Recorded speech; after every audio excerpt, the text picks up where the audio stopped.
Hey everyone, this is Alexis, host of the Adam Kiss Show, and today I am reintroducing the man behind our podcast, actor, writer, director, singer, and independent filmmaker, Adam Kiss.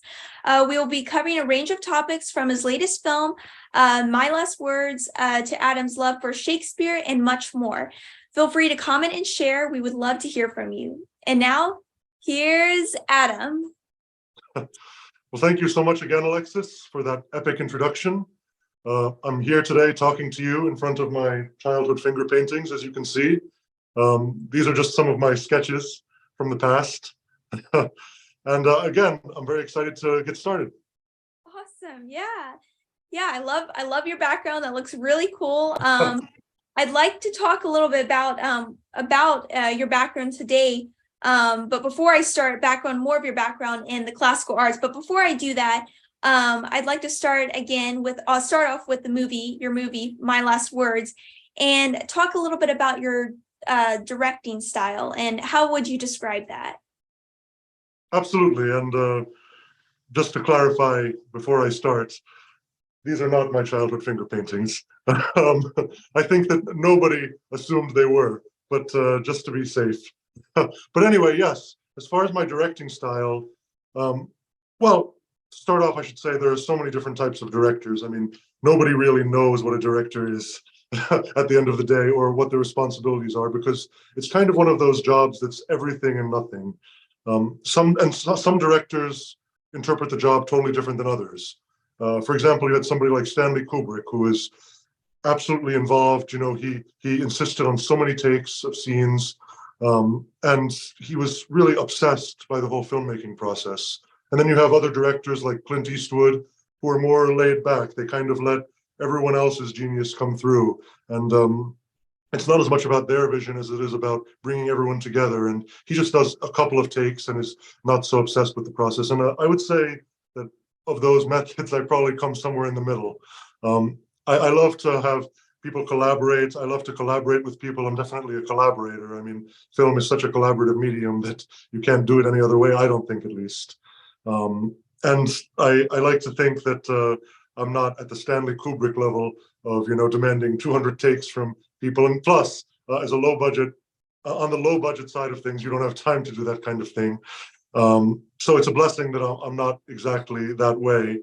Having said that, I'm also a little bit more of a perfectionist. So if I feel that a take, we haven't really gotten it after even 3 or 4 takes, I'll keep going on that, because I think that, I think it's important to still strive for perfection. I mean, you can never reach perfection, and perfection is boring after all. But yeah, so to answer your question in this long-winded way, I'd say that I'm somewhere in between those two extremes. I like to think, at least. Yeah, I love that. So you mentioned I like how you said, a lot of people don't even really know what a director does. Could you kind of list, some of the things that, what all is involved in directing? I know you said, the directors do, everything and nothing. It's like at the same time. Well, I wouldn't say nothing, but everything, they do a little bit of everything. But could you kind of, I guess, go into more detail about some of the specific tasks you do as a director? Absolutely. So yeah, I mean, it's a good way of saying it, that a director does everything and nothing, because if you think about it, he kind of has to know a little bit about every job that happens on set. Whether it's the acting, the photography, the lighting, the smallest details. Set design, costume design. He kind of has one finger in every pie, which is an interesting job, honestly. Yeah, so in the first place, I would say that for me personally, the most important aspect of directing is working with other actors and the performances. For me, that would be the priority. For other directors, it might be different. Like, for example, George Lucas is a very technical director. He very much is into the camera, the lighting and everything. Whereas, with me, my main focus is on the performances, the relationships between characters, the acting, blocking out the scene. And then, obviously I collaborate with the cinematographer. We talk a lot beforehand about, the shot list, which we compile together. We discuss all the scenes. And then, on set, I leave a little bit of that to the cinematographer, the gaffer, in terms of leaving the lighting and the exact technical aspects of what we're shooting. And then obviously I can always butt in and say, hey, why don't we do it a little bit this way, or let's try one a little bit more like this, or let's get this extra shot we didn't talk about. Things like that. So, I mean, in terms of me being on set, that's kind of a lot of what it was like. And then obviously you have to deal with all the problems that come up. Hopefully your assistant director helps a little bit with those to take some burden off of you. But yeah, I would say that for me, the most important thing is the acting, working with the actors. And I'm an actor myself, so I'm very much an actor's director.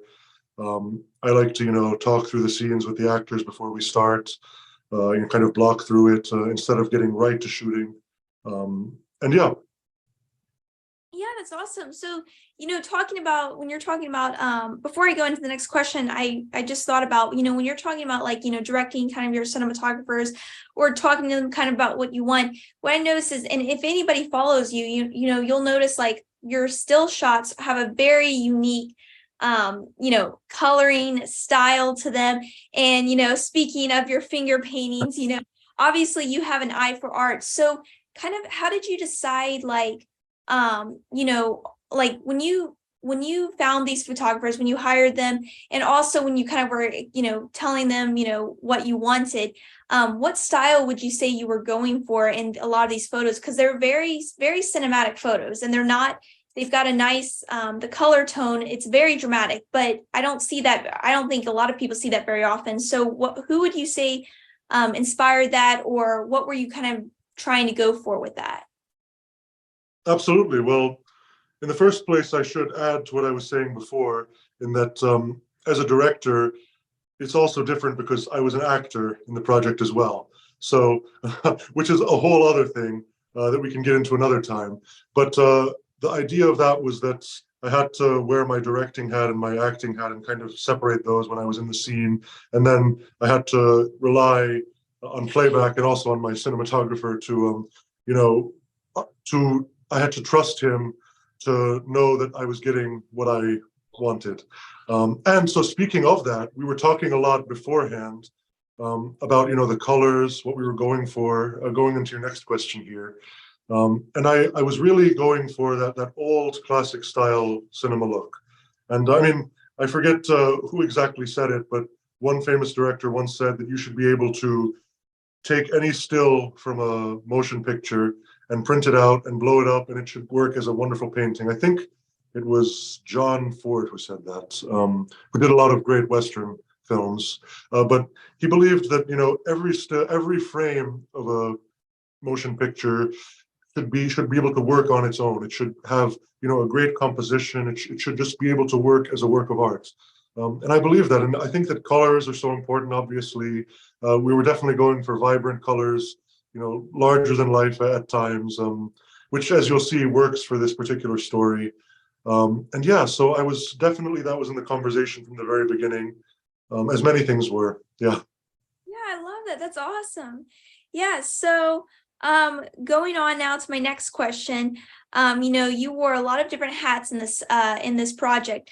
So out of all the, hats you wore, I guess you could say, which one did you like best? The writing part of it, the directing, or the acting? Ah, that's a really good question, actually. Well, obviously, I could be a politician and say, each in their own way is so special, but clearly I'm not going to be a politician with you. So I can break it down. Why don't I go through it in real time? And I'm honestly, at this exact moment, I'm not sure what I'll say. So directing, I'll start with directing. So directing, I was never, as a kid, I never dreamed I'd be a director. I never, even a couple of years ago, I never thought, oh, I just love to be a director. That's really what I want to do. It was never something that I wanted to do. It in terms of acting and writing, that had kind of always been in my life. And the way I came to be a director was simply I wrote my own scripts. I tried to create my own projects to act in. And then I figured, well, who's going to direct this but me? So I kind of came into directing by accident. I I just thought, who else could like understand the vision of what I was going for? So I kind of came into directing by necessity. And I've obviously fallen in love with it, as time has gone by, and I absolutely love to direct now.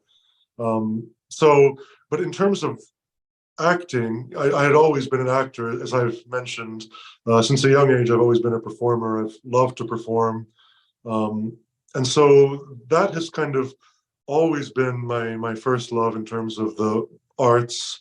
And then in terms of writing, I had always written. I had written a novel in the past, and then I really got into writing again now a couple of years back because of acting, to create my own scripts. So in a certain way, it's funny that I gotten a lot more into writing and directing because of acting. Um, so I love them all. I would say that probably first and foremost, I'm an actor. Okay, yeah, I love that. And I remember from a previous conversation, you said, you were a shy kid, which is kind of interesting that, but you had no problem performing in front of a lot of people, or, Yeah. on a, which is kind of ironic because, a lot of people, they can't, we can't get up on stage and give a speech, but but then they'll go Well, talk to everybody. And so I just think that's really it's unique. it's interesting. I mean, do you know what the number one fear in the world is of people? I have heard this question before, and I was so surprised that it was not actually death, it was speaking in front of people. And I Exactly. can't believe that. Public speaking was above death on list of biggest fears of people. Oh my Yeah, God. which is absolutely incredible to me because I would feel more comfortable talking to 10,000 people than I would to one. Yes, I think Yeah. that's so neat. And I think it shows that, you're definitely a performer, and that also I think people have this idea that if you're not like an outgoing person, that you can never be in this kind of industry. And that's not true. There are some people that, you do not have to be like the most outgoing, charismatic person. And I think that's so cool because I think people automatically think that people who perform like in front of, when I say perform, like, are just very outgoing, charismatic, that, oh, they're going to be the ones that are, going to be on the stage and stuff. And that's not always the case. And so I love how you did that. I think that will give a lot of hope to a lot of other people who are maybe want to go this kind of route, but feel like they don't have enough, aren't have enough confidence in front of other people. So I love that. Yeah. And speaking of politicians, I thought it was funny that you described how you didn't want to be a politician, because my next question we actually discussed before we even started recording. And yeah, I would like to kind of, if you tell us a story about one of the most difficult moments that you experienced while filming this My Last Words. Absolutely. And you said it was definitely difficult, but difficult things happen on movie sets all the time, and you just have to roll with the punches. I mean, the whole point is you have to be malleable. You have to be able to take in the situation and quickly adjust. And that's really another skill of a director, that you have to be able to adjust. You can't be totally, iron willed in your vision, because sometimes things happen that you just have to work with. So it was funny because it was in late June, one of these days we were filming, um, and we had a great filming day. We were filming around the Central Park, around the Plaza Hotel area. We had a great day. Nobody was bothering us at all. Everything was going absolutely great. It was almost too good to be true. And as it turns out, it was too good to be true, because that evening we went to the Queensboro Bridge area to film one last scene for the day, which we thought, yeah, we'd get it out pretty quickly. Well, think again, because just getting there was already a problem, because we didn't know this at the time, but Joe Biden, the president, was in town. So they barricaded off several streets. It was a mess. I mean, it took like, we had to walk to the location, which was not far. It was maybe 8 blocks or so. But the cars carrying all the equipment, it took them, I think, at least an hour and a half, 2 hours just to get in the area. And so I managed to get my wardrobe out, my change of wardrobe, quickly. At least the police blocked, there was police everywhere. They were blocking off everything. So we managed to, they let us unload at least a few equipment things. We didn't, the other car, which had most of the film equipment and the lights, we couldn't even get access to. The guy driving it, he couldn't even get in the area anymore. They were really going to block off, the motorcade was going to come through. I think that Joe Biden was at the UN that day, or one of the news headquarters as well. So again, our we told the guy driving the car, okay, just park the car somewhere, at least get the sound equipment, which we didn't even have, so we could do sound and just run over there. We didn't have any lights. We just had a few of our lenses. Um, Again, so we shot that pretty big scene actually with no extra light whatsoever, with just a few lenses that we had, with basically no other equipment, just sound, camera, and that was it. Yeah, and so we had to shoot it that way. And then right after the guy came with the equipment, they totally shut off the street for an hour, so nobody could get in or out. We were literally trapped in there. Oh, And it's just a funny thing how sometimes these circumstances happen, but you just have to roll with the punches. yeah. And speaking of like, dealing with like unforeseen circumstances, how do you feel like you handle these circumstances? Like, some people I know, freak out, they get frustrated. How do you feel like you handle them? And what would you say that you would do differently? Or if you're pleased with how you've handled them, what kind of advice would you give to other people, who are maybe get stressed out really easily while filming? Well, I don't believe in regrets, so I wouldn't do anything differently. Um, well, no, honestly, you live and learn, obviously. The main thing is you learn from experiences. I mean, Bill Gates said success is not a very good teacher. And he was totally right. You don't learn from success, you learn from failure and you learn from what goes wrong. Having said that, I mean, there's not much I could have done differently. My hands were tied here.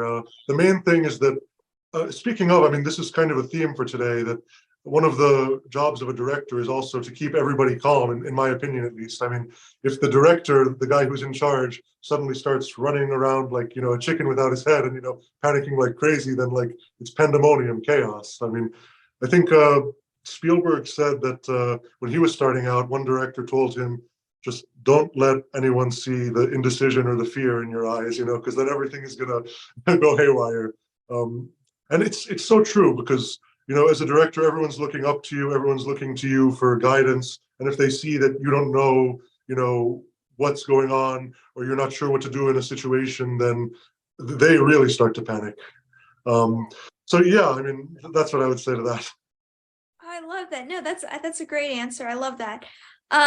Yeah, so moving on now to the topic of post-production, where are you currently in the process? Absolutely. So we finished filming roughly a month ago, and we're already heavily into post-production. Thankfully, unlike a lot of the big, Marvel movies or anything, post-production doesn't take, 2 years. Um, for us, we're going to be much faster. We're definitely aiming to be much faster. And so, yeah, we're in editing. We've cut together some scenes. I've reviewed them, given some notes already on them in terms of editing, but I'm very happy the way it's going. We have already a good portion of the film. We've done a good portion of scenes already, the first draft of them, which I'm happy about. And then obviously, adding the music is a whole other thing. Adding, fixing the sound, mixing the sound is a whole other thing. But in terms of editing the basic versions of the scenes, I'm happy with where we are so far. Yeah, that's awesome. Is there any hints about like release dates that you'd be willing to share, or when you're trying to get this out, when our listeners can kind of expect to see the final product? Absolutely. So what we're aiming to do definitely is to get the finished product definitely in the fall, by early to mid fall, submitted to festivals, at least that much. And then obviously when it's released depends on a lot of factors, including what festivals allow. But yeah, we're definitely aiming to have a finished product by beginning to mid fall. Okay, awesome. Perfect. Yeah, so now I'd like to discuss a little bit about you specifically with the arts, because again, it's not very often that I get to talk to somebody who has a lot of classical artistic background. And so the first question I have on this list is, if you could just kind of tell us a little bit about your love for Shakespeare and your experience with the theater, the Shakespearean plays. I know you did this, you talked about it a little bit in our last conversation, but if you go into more detail about maybe some of the performances that you acted in, And yeah, and just kind of how did you fall in love with Shakespeare? Because a lot of people, do not are not interested in the classical, and Yeah, it's the classical arts that's really makes you, I think some of the best actors, because if you can act classically, you can pretty much act in anything, I would say. So yeah, if you could tell us a little bit about that. yeah. I mean, the same is true with singing. Like if you were trained in a classical style and you can sing in so many different styles, you can then sing in like a modern contemporary style. Whereas if you're trained just in a contemporary style, you can't really sing in an operatic style. And I find it's the same thing with Shakespeare. That yeah, if you can act Shakespeare, you can act anything. Whereas if you're only used to acting modern things, you might have some trouble with Shakespeare. But again, I don't think that people should have as much trouble with Shakespeare as they do. I know that like it's such mandatory reading in schools and everything, and everyone just goes for the No Fear Shakespeare version. Which I find so funny that it's Shakespeare's English and people need a translation. Um, Yes. it's really hilarious, especially since it's not like in Old English or anything. It is technically in modern English, I believe, Shakespeare. And Shakespeare invented so many words that we use today. I mean, one thing I find so funny is that he even invented the word critic. Um, yeah, literally. And then so many descriptive words that we use today.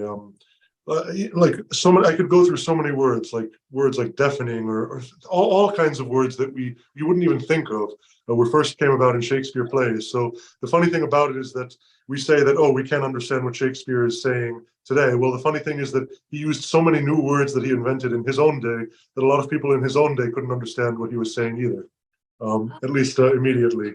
But again, I absolutely love Shakespeare. In terms of when I fell in love with Shakespeare, it actually wasn't from acting in a Shakespeare play or seeing a Shakespeare play at first. My first experience with Shakespeare was, I think, when I was about 12 years old. I went to a Barnes and Noble. My mom took me to a Barnes and Noble, which, I mean, such a foreign thing for the modern day, actually going to a bookstore. But, we were just looking through and I saw this book on the shelf. What I thought was a book. It was a play, Romeo and Juliet. I said, "Oh wait, I've heard of that." So I took it out. I asked my mom to buy it. She bought it for me. I went home to read it, and I was just immediately hooked. And honestly, yeah, in the first few minutes, I did have a little bit of trouble, understanding what was going on. But it had the notes on the side, and then pretty soon I didn't even need those. And it was just as time went by, it was so easy to read. I really didn't find it hard to understand at all. I found that it's all in the way the language is. It's in the description. It's even in the way the language sounds. If you read it in your head to yourself, you can really understand what's going on. And again, I was about 12 years old then. I was hooked, and then in the next few years, I started to read all of them. Hamlet, Othello, King Lear. I started with the big ones, then I went to the obscure ones. Two Gentlemen of Verona, all those plays. And actually, over the years, I pride myself that I've read every single Shakespeare play that he wrote, which is I think 30 something. I've also read all the sonnets, and yeah, I absolutely love it. Then a few years after that, we actually went to London on a family vacation, and then we went to Stratford upon Avon, so Shakespeare's hometown. And I actually did some master classes there, which was absolutely wonderful. I absolutely just loved it there. I thought it was great. I was able to see what they think was Shakespeare's house, the whole museum there as well. Got to perform some Shakespeare, and it was just a great experience. It was kind of what I felt was like a pilgrimage for me. So. That is awesome. That is so neat. I know you're saying all this. I didn't even know he wrote that many. Although I'm not surprised, but I had no idea that he had written that many. And when you said King Lear, my sister read that in school. I didn't, but Oh I yeah. know she read that, and she was always talking about how hard it was to understand. So it's funny talking to you, but it sounds like you picked up a lot of the context, kind of like what we're supposed to do when you're learning language. You kind of pick up based on the context, and reading it aloud in your head, like you're saying. Going on from that question, what would you say, I guess, is your favorite out of all those books, and also your favorite play that you did? What would you say, or that you've watched, which out of Shakespeare, what would that be? Absolutely. Well, it's a cliche answer, but I think that I would say that Hamlet is absolutely my favorite. I mentioned this last time, I believe, in our last interview, but I did a one-man version of Hamlet as a short film that won a bunch of awards from festivals, actually. It actually had a lot of success in London and in England with a bunch of film festivals there, which I was very happy about. Obviously, the British are so proud of Shakespeare. That whole legacy, that whole legacy of theater they have is wonderful. But so I would say Hamlet is definitely my favorite. Um, I love King Lear just for the story. Obviously, I'm too young to play King Lear, alas. Maybe I'll end up, playing a young King Lear. We'll do a young version of the story. I'll do a totally radical young interpretation. But no, I guess I would be lucky to be able to play King Lear at some point.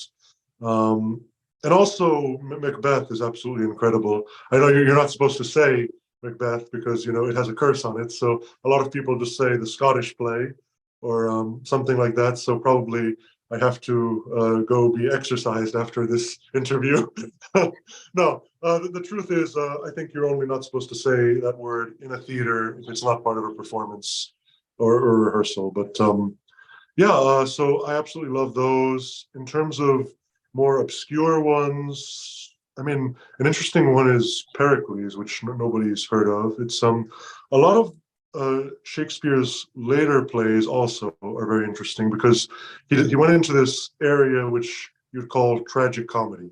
Like it's not a tragedy, it's not a comedy, it's what they call the problem plays. It became more complex. For example, another one of my favorites is The Tempest, which was his last play, and which was actually the only play that he didn't really get from a source material. It's the only completely like original story.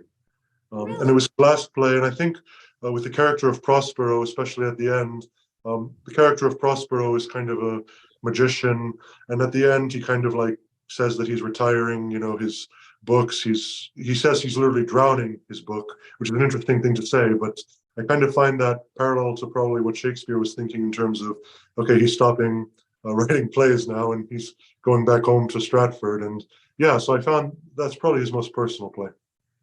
Wow. So he kind of was letting his audience know that that was his last one. Yeah, How cool. That is amazing. Yeah, I'm familiar with The Tempest, but I've never watched the play itself, but I knew a little bit of the storyline. So I did not know that was his last play though. yeah, But I think that's really cool. And I'd like to end the session on one last question.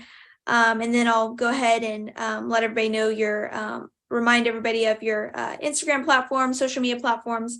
But recently, actually you told me because I wasn't familiar with the director, but for those that may know him, William Friedkin died yesterday.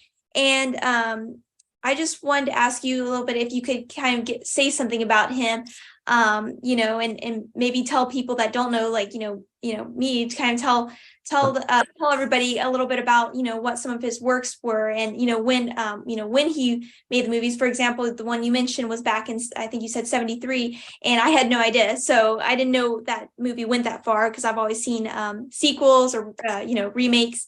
So yeah, could you just, I guess, talk a little bit about him? absolutely. Yeah, I mean, as we're recording this on August 8th, 2023, and I believe he died August 7th, 2023, which was yesterday. Again, I was very sad to hear that because he was very much an inspiration for me as a director, a very interesting director. Again, I'm interested in directors who make interesting choices, who make interesting films, that they don't just make always the same kind of film or do the same thing over again. He definitely didn't do that. There was a lot of different kind of movies that he made. The movie that I mentioned to you that he's most famous for was a movie called The Exorcist, which you said you've heard of. But yeah, that was made, I believe, don't quote me, but I believe it was released in 1973, or sometime around there, which is crazy because that was 50 years ago. And if you've seen it, it really holds up today. I'm not a big person into horror movies at all. And the interesting thing is I've heard from interviews that neither was he.